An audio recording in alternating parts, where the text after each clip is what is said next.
بسم الله الرحمن الرحيم نحمده ونصلي على رسوله الكريم أما بعد قال الله تبارك وتعالى في القرآن الكريم أعوذ بالله من الشيطان الرجيم بسم الله الرحمن الرحيم يا أيها الذين آمنوا كتب عليكم الصيام كما كتب على الذين من قبلكم لعلكم تتقون وقال الله تعالى شهر رمضان الذي أنزل فيه القرآن هدى للناس وبينات من الهدى والفرقان صدق اللہ مولانا العظیم۔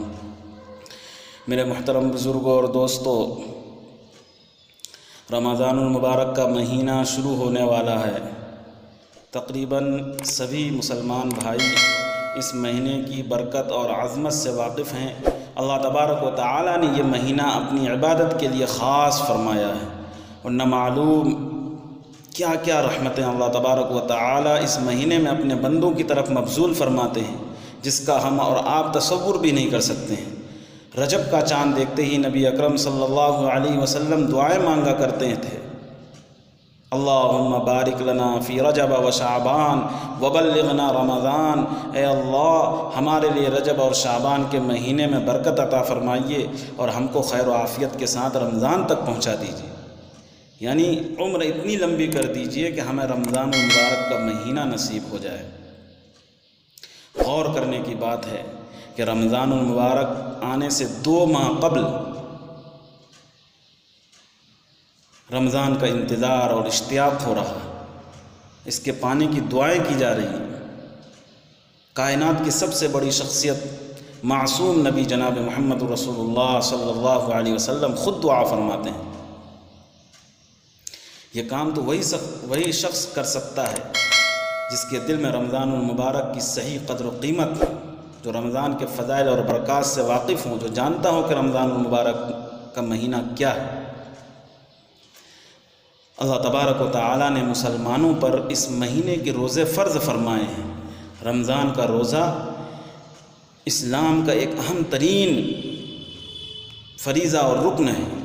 قرآن کریم میں بھی اللہ تبارک و تعالی نے روزوں کا حکم فرمایا ہے، روزوں کی فرضیت کا حکم فرمایا ہے۔ یا ایھا الذین آمنوا کتب علیکم الصیام کما کتب علی الذین من قبلکم لعلکم تتقون، اے ایمان والو تم پر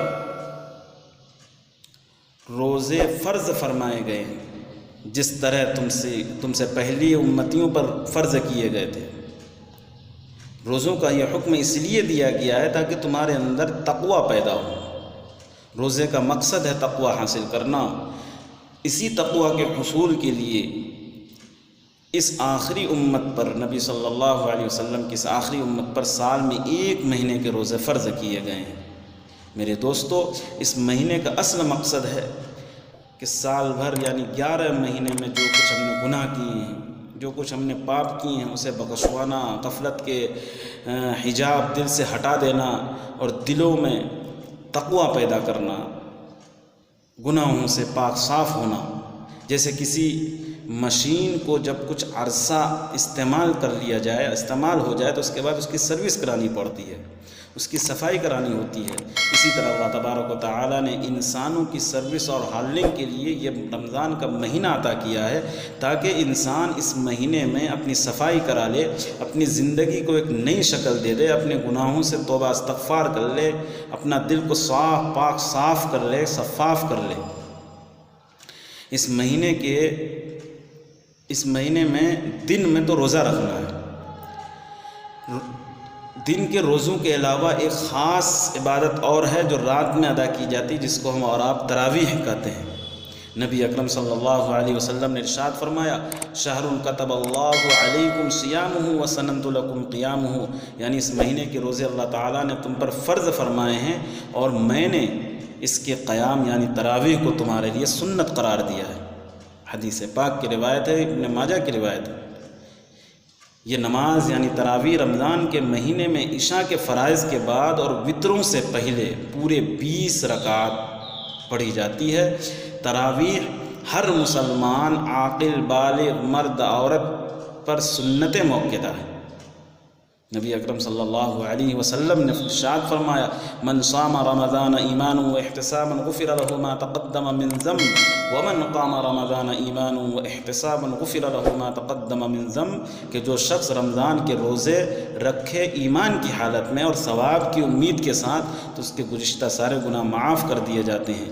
اسی طرح جو شخص ماہ رمضان میں کھڑا ہو، یعنی تراویح کی نماز کے لیے، تہجد کے لیے، نوافل کے لیے ایمان کی حالت میں ثواب کی امید کے ساتھ، تو ان کے بھی پچھلے سارے گناہ معاف کر دیے جاتے ہیں۔ بعض روایات سے 20 رکعت تراویح کی نسبت خود حضور اکرم صلی اللہ علیہ وسلم سے صراحتاً ثابت ہے۔ نبی اکرم صلی اللہ علیہ وسلم نے 3 دن تک لوگوں کو تراویح پڑھائی ہے، پھر لوگوں کے شدت شوق و ذوق کو دیکھ کر اس اندیشے سے ترک فرما دیا کہ کہیں واجب نہ ہو جائے اور امت کو مشقت نہ ہو، لوگوں کو مشقت ہونے لگی۔ اسی طرح آپ صلی اللہ علیہ وسلم نے قیام رمضان یعنی تراویح کو آپ نے 20 رکعات فرمایا ہے۔ اسی پر تمام خلفائے راشدین رضی اللہ عنہم، صحابہ کرام، مجتہدین، ائمہ مجتہدین، حضرات مشائخ رحمہم اللہ شروع سے عمل پیرا ہیں۔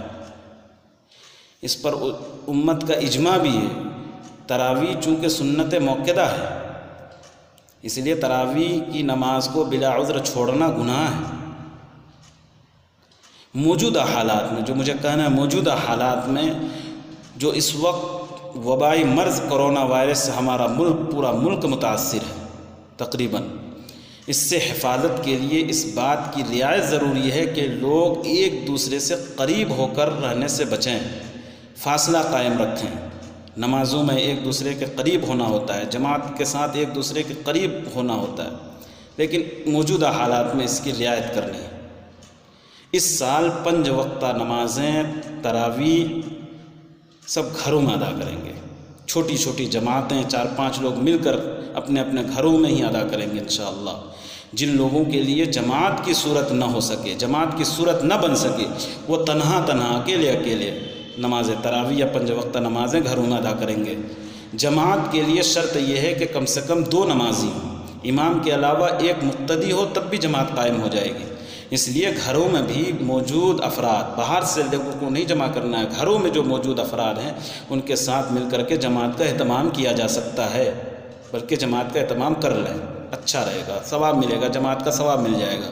گھروں میں لمبی جماعت نہیں کرنی ہے، ہر جگہ، چاہے گھر میں ہو، مسجد ہو، جہاں بھی ہو، ہر جگہ سوشل ڈسٹینس کا خاص خیال رکھنا ہے۔ مساجد میں، مسجدوں میں انتظامیہ کی طرف سے جتنے افراد کی اجازت حاصل ہو، اتنے ہی افراد نماز تراویح 5 وقتہ نمازیں ادا کریں گے۔ جیسے 4-5 لوگ، امام مؤذن، جو حضرات مسجدوں میں مقیم ہیں وہی حضرات، یا اگر کم ہیں امام صاحب ہیں تو 2 باہر کے لوگوں کو بلا لیا، مطلب اتنی ہی مقدار میں 4-5، زیادہ سے 5 لوگ مل کر کے جماعت سے نماز ادا کر لیں گے، تراویح پڑھ لیں گے۔ مسجدوں میں ختم قرآن کا نظم کیا جائے، اگر حافظ میسر ہو تو گھروں میں بھی قرآن کریم کا اہتمام کیا جائے، ختم قرآن کریم کا اہتمام کیا جائے، اور اگر نہ ہو تو الم تری کیف سے یا جو بھی صورتیں آپ کو یاد ہو تو انہی صورتوں سے نماز تراویح پڑھی جائے، جماعت بھی کر لیں یا تنہا پڑھ لیں۔ ایک اور گزارش ہے کہ عمومی افطار کا جو نظم کیا جاتا تھا اس سے بچیں گے، اس میں بھیڑ اکٹھی نہیں کرنی ہے، عمومی افطار سے بالکل بچنا ہے، چاہے جہاں بھی ہوں۔ اسی طرح ایک اور گزارش ہے کہ صبح سحری میں جگانے کے لیے لاؤڈ اسپیکر سے 1.5-2 گھنٹے پہلے سے تسلسل کے ساتھ جو سحری کا اعلان کیا جاتا ہے، ہرگز نہ کریں۔ اس سے برادران وطن اور بہت سے بیمار بھائی اور مسلمان بھائیوں کو تکلیف ہوتی ہے، اس لیے ان کو پریشانی ہوتی ہے، اس لیے برائے مہربانی مسلسل تسلسل کے ساتھ سحری میں لوگوں کو نہ جگائیں۔ تمام دینی بھائیوں سے آخر میں ایک مرتبہ اور گزارش ہے کہ حکومت اور انتظامیہ اور محکمہ صحت ڈاکٹر کی طرف سے جو بھی ہدایات دیے گئے ہیں، گائیڈ لائن دی گئی ہے، خود بھی اس پر عمل کریں اور دوسروں کو بھی عمل کرنے کی ترغیب دیں۔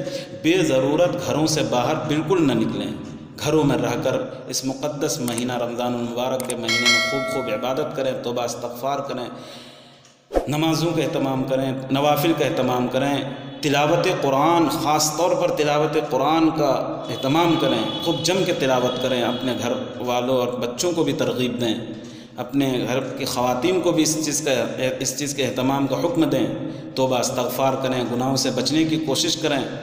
بالخصوص رمضان المبارک کے مہینے میں موبائل وغیرہ سے بچیں، اپنے قیمتی لمحات، رمضان کے قیمتی لمحات کو ہرگز ضائع نہ کریں۔ اللہ تبارک و تعالی ہم سب کو کہنے سننے سے زیادہ عمل کی توفیق عطا فرمائے۔ ان چند گزارشات پر خود اس بندے کو، ان ناچیز کو بھی عمل کی توفیق عطا فرمائے اور سارے لوگوں کو اس پر عمل کی توفیق عطا فرمائے۔ وآخر الدعوانا الحمد للہ رب العالمین۔ ادارہ مکرم قاسمی، امام مسجد نور، پٹکا پور۔